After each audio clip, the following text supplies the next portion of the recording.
What's up, everyone? Welcome to this day in Philly sports history for June 2nd, 2025. I'm your host, Jim Montgomery. Welcome to a Monday edition of the podcast.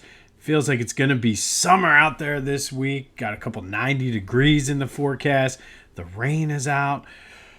It's going to be a good week. Good week. And now that it's June, with June comes trips to the shore. And if you're in Ocean City, Sea Isle, Avalon, Stone Harbor, or Wildwood, Beach Caddy has you covered for your summer vacation. Nobody likes moving in. Nobody likes moving out.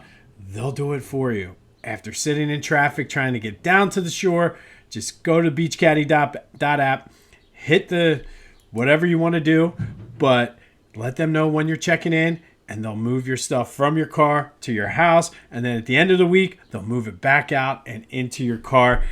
Take the stress out of your vacation. Go to beachcaddy.app. Use the promo code Jimbo for 10% off your bellhop service, which is their move in, move out, and cart rental. They got the best carts on the Jersey Shore. Nice, big inflatable tires. They're not going to get stuck in the sand. Beach Caddy has you covered. Take that stress out of your summer vacation. Go to beachcaddy.app. Use the promo code Jimbo for 10% off your bellhop as well as cart rental services. If you're in Ocean City, Sea Isle, Avalon, Stone Harbor, or Wildwood, take the stress away. All right, speaking of stress, though, Phillies, lots of stress this weekend. And actually, you know what? Let me rephrase that. It wasn't a stressful weekend with the Phillies. I think Friday night they were out of it pretty quick. Saturday, they certainly were out of it pretty quick. And yesterday, for whatever reason, it just felt like they were going to lose that game. Even though they were up 2-0, you just kind of had this feeling they were going to lose it. And it's a shame because Ranger did not pitch bad. The bullpen did not pitch bad either. Just defense, man. Weston Wilson played that like a little leaguer. Should have been caught. Surprised they didn't call it an error. And then Trea Turner is just, he's a liability. Fifth error of the season, and if he's not making errors, you got to worry about his arm. Just an absolute liability out there at shortstop. The offense only managed 6 hits, so just I don't know, throwaway weekend. I'm not ready to panic yet. I don't think you should. We'll see how they respond this week. You didn't have Bryson in the lineup, which certainly helped, but just like I said, it was a stress-free weekend, but not in a good way. Saturday, I was so looking forward. Wife was away with my daughter. Went out to dinner with my son. I'm like, we'll watch the Phillies. By the time we got there, it was already 12-0. So, yeah, stress-free. Can't have much stress when you're losing 17-2. But put it behind us. Off day today. They're up in Toronto this week. Move on to the next one. Some help is on the way. Mick Abel is being called back up and will start on Thursday. Does seem like he's going to be there for the time being, whether it be for an audition or to increase trade value, or maybe it's going to be his spot. Also leads me to believe that Aaron Nola is either more hurt than what we thought, or this is kind of a mental thing to give him a break. Who knows? Taijuan Walker is going to move back to the bullpen. And they're going to try him in more high-leverage spots, which at this point, it can't be worse than what you've already had. Jose Ruiz was optioned back down to AAA. Just a crossroads, I guess, here for the Phillies. But that does lead to today's question of the day.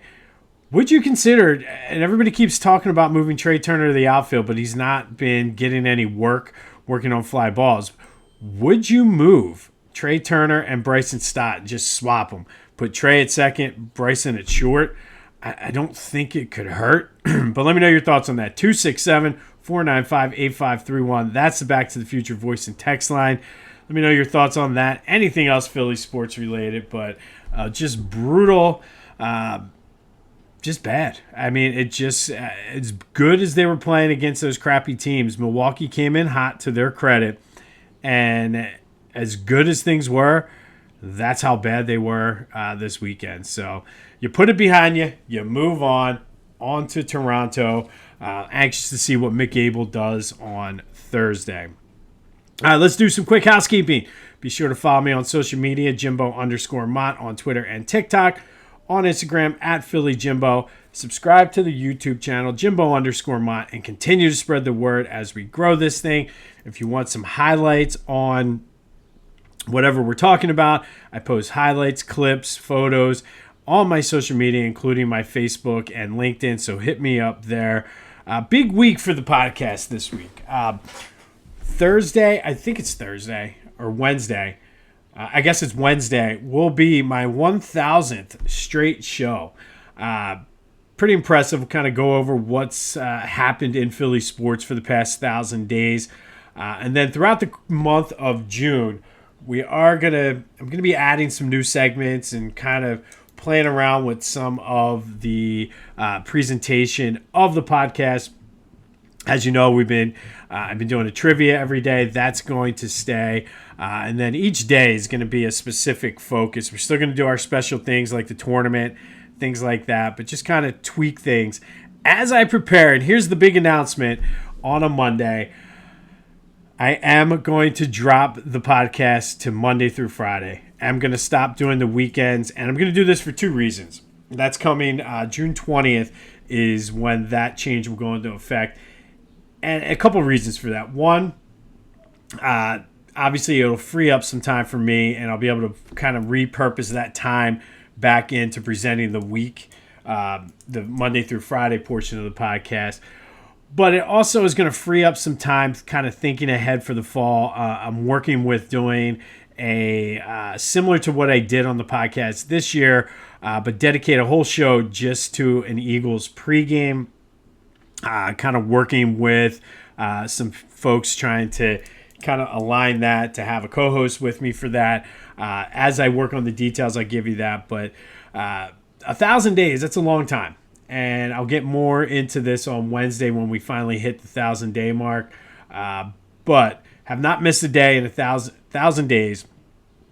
And like I said, I think it's time to really kind of focus and expand what I'm able to do. And having the weekends free for that will allow me to do more kind of special content. I did the interview not that long ago with Lenny Wagner. If you're an OG, you remember back when I had Back to the Future was my original podcast, and I did some interviews and more longer form. And I think by freeing up the weekend, it will allow me to kind of get back into being able to do some of that. But I'm really excited about the the Eagles show for the fall. Details and everything will be forthcoming. But like I said, big day or big week for the podcast as we approach 1,000 days. And then June 20th will be the last Friday show before we go and just do it Monday through Friday. And like I said, it'll free up some time to do some other things and really kind of give me more energy. Because truthfully, it's tough. I'm not even going to lie. It's tough doing this every day. And I always tell you, like, I have all these ideas, but I also work a day job. So it'll kind of, like I said, free up that time that I can kind of put it back into the podcast and really expand what I'm doing. So looking forward to that. But the tournament does kick off tomorrow. We're going to run our greatest seasons and individual seasons in Philly sports history tournament starting tomorrow. I kind of talked about this, but every summer we do a tournament. We did the Lovable Losers. Last year we did the Ultimate Philly Sports Nickname. The brackets will be posted later today on my social media as well. But basically the rules are simple. Each of the four major teams, or I should say each of the four major sports, and I'll get more into that in a minute, have the 12 best seasons as chosen by me, the selection committee. I tried to not have certain matchups just to make it a little bit more entertaining. Remember, this is all for fun, but the 12 best seasons from each of the four major sports, and we're just going to do a rotating thing. Phillies, Flyers, Sixers, Eagles, and then until we get down to the Final Four and the champion. All you need to do is vote for who had the best season or which was the best season. Get your voice heard and then move on. I'm expecting a lot of discussion on the Discord channel, which is live. Click the link in the description for that. But looking forward to this tournament throughout the month of June and July. And then, again, I'm very excited for the new segments. I spent a lot of time this weekend kind of mapping out how they fit in currently with what we have. Don't worry, Tuesday's positivity and motivation is not going away. Fridays with AI is not going away. Just going to add some things for the other days, Monday, Wednesday, and Thursday. So stay tuned for that as we go through the summer. But a summer of change for this day in Philly sports history. However, you still will get the same quality content. And, of course, looking forward to the Eagles pregame show in the fall. All right, so speaking of the tournament, let's recap yesterday's question of the day. I asked you, what was the greatest season in Philly sports history? So many people said Saquon. Obviously, Saquon is the number one seed in the Eagles bracket. Tried to, like I said, individual accolades, team success, kind of unscientific formula, if you will. But Wilt Chamberlain's averaging 50 points per game was mentioned. He is actually the number 2 seed. Wilt's going to show up on the Sixers list a few times, but that is the number 2 seed season all time in Sixers history. Moses Malone was the 1 seed for the year he won the MVP and led the Sixers to the championship. Now, I mentioned the 4 major sports. Wilt's 50 point per game season came while playing for the Warriors, so I can't necessarily say Sixers. So Philadelphia basketball. But Kurt Schilling was mentioned. He had a few good seasons here in Philly. His 98 season made the top 12. Ryan Howard's MVP season also on the list. Mike Schmidt had a few good seasons. Steve Carlton was mentioned. But the number 1 seeds, just as a reminder, as we get ready to kick it off with the Phillies bracket tomorrow. Saquon Barkley's 2024 season, Mike Schmidt's 1980 season, Moses Malone's 82-83, and Mark Recchi's 92-93 seasons are the number 1 seeds. The brackets will be posted later today on my social media, and the tournament gets ready to get kicked off tomorrow. Looking forward to it. Also looking forward to getting my custom 3D hype chain from Lotwin. These things are amazing. So much time and effort goes into the artwork, and just the meticulous detail on these things are amazing. Go to lotwin.com, get your custom 3D hype chain. They're great for kids' sports, bachelor parties, fantasy football, just goofing around, 50th birthday parties, 60th birthday parties, all kinds of fun stuff, bachelor parties, you name it, you can use these 3D custom hype chains. So get hyped, go to lotwin.com, use the promo code TCCPOD to take 10% off your order. That's lotwin.com, TCCPOD for 10% off of your order. All right, yesterday's, I should say, trivia answer. 2 men since 1950 have hit 2 inside the park home runs in the same game. Who are they? Dick Allen did it in 1972 while playing for the White Sox, and then Greg Gagne did it for the Twins in 1986. It's hard enough to hit 1, but to hit 2 in the same game. And Gagne, obviously not really known for his power. Dick Allen, known for his power, but did get 2 inside the park home runs during his MVP season in 1972. All right, June 2nd. Trying to get the positive vibes here for the Phillies. It was a busy, big day for the Phillies. First, we're going to go back to 2002. And on this day in 2002, the Phillies pounded the Expos 18-3 at the Vet. Pat Burrell went 3 for 6 with a homer and 5 RBI. Robert Person, making his return from being injured, went 5 innings, gave up 1 run and 5 Ks, but did a monster job helping himself out at the plate this day. Went 2 for 3 with 2 homers and 7 RBI, a grand slam, and a 3-run shot. Not a bad day for Robert Person back in 2002. He became the first pitcher with 7 RBI in a game. It was his first win of the season coming back from injury, and it was the 7th time a Phillies pitcher hit 2 home runs in a game. More on that later in the show. But on this day in 2002, Phillies pound the Expos 18-3. Robert Person on the mound that day. 2 home runs, 7 RBI, including a grand slam. Fast forward 6 years later, Phillies beat the Reds 5-4 at Citizens Bank Park. Chase Utley, Pedro Feliz, and Chris Coase all homered. Utley's homer in the first inning was his 5th straight game with a home run. If you remember from yesterday, we talked about Dick Allen doing that. But Chase Utley tied the record set by Dick Allen, Bobby Abreu, Mike Schmidt, and himself. Earlier that season, Chase Utley had hit a homer in 5 straight games. So the fact that he did it once that season, did it again, and then would do it one more time in 2009. So Chase Utley, 3 times as a Philly, hit a home run in 5 straight games. The second time happened on this day in 2008 as the Phillies beat the Reds 5-4 at Citizens Bank Park. And then 1 year later, Phillies beat the Padres out in San Diego 10-5. Raul Ibanez went 3 for 5 with 5 RBI, 2 home runs on his birthday.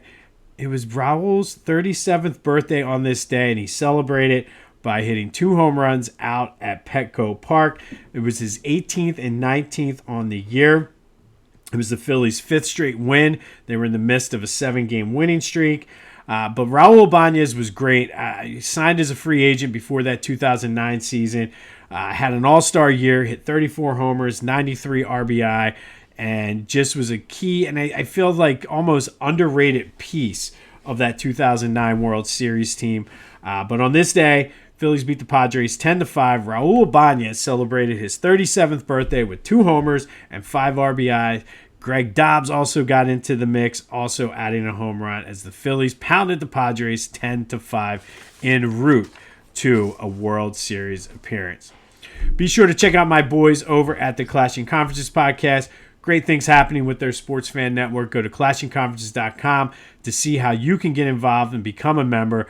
Always looking for good guys, good girls, good people who like to talk sports. So go to clashingconferences.com, see what they have to offer, how you can get involved. If you're in need of media services, Steven's got you covered as well. Just go to clashingconferences.com, check out what they have to offer, and then be sure to check out their podcast. New episodes drop on Thursdays and Fridays.